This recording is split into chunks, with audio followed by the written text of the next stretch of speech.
বাংলাদেশ জামায়াতে ইসলামী মনোনীত সংসদ সদস্য পদপ্রার্থী ঢাকা 17 আসনের নির্বাচনী যে মিছিল সেটি এই মুহূর্তে দেখতে পাচ্ছেন। অর্থাৎ ঢাকা 17 আসনের সংসদ সদস্য পদপ্রার্থী ডক্টর এস.এম. খালেদুজ্জামানের নির্বাচনী মিছিল।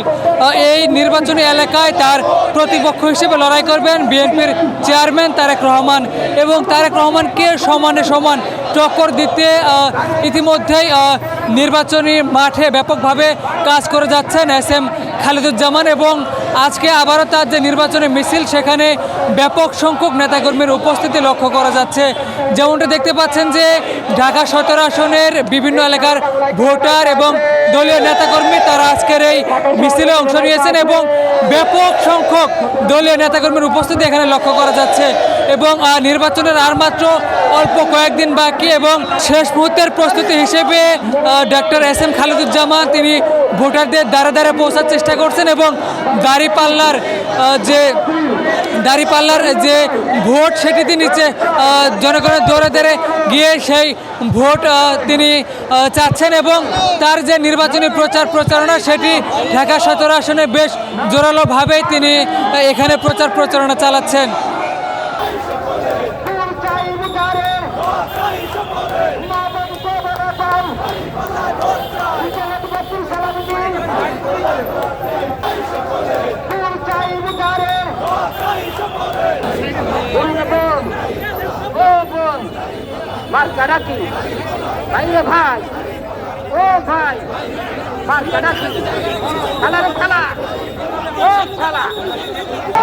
যেমনটা দেখতে পাচ্ছেন যে ব্যাপক সংখ্যক দলীয় নেতাকর্মী এবং ঢাকা 17 আসনের ভোটার আজকের এই দাঁড়িপাল্লার যে নির্বাচনী মিছিল সেখানে অংশ নিয়েছেন, এবং এখানে উপস্থিত রয়েছেন ঢাকা 17 আসনের জামায়াতে ইসলাম মনোনীত সংসদ সদস্য পদপ্রার্থী ডক্টর এস.এম.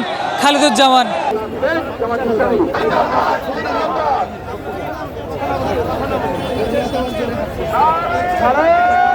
আমাদের নির্বাচনী যে ট্রেন চলা শুরু হয়েছে, আমরা মনে করি 90% আমরা এগিয়ে এসেছি, আর মাত্র 10% আছে। এই ঐতিহাসিক নির্বাচনে কেউ ভীত সন্ত্রস্ত হয়ে জনবিচ্ছিন্ন হয়ে আমাদের জনপ্রিয়তা দেখে আমাদের বিরুদ্ধে বিভিন্ন ধরনের অপতৎপরতা চালাচ্ছে। প্রিয় উপস্থিতি, সকলকে আজকের এই উপস্থিতির জন্য আমি ধন্যবাদ এবং কৃতজ্ঞতা জানাচ্ছি। এবং আমাদের যে আজাদির সংগ্রাম শুরু হয়েছে, এই আজাদির সংগ্রাম যতই ষড়যন্ত্র হোক, সকল ষড়যন্ত্রকে পিছিয়ে ফেলে আমরা আমাদের এই ষড়যন্ত্রের পিছনে প্রতিরোধ করে সামনের দিকে এগিয়ে যাব ইনশাআল্লাহ।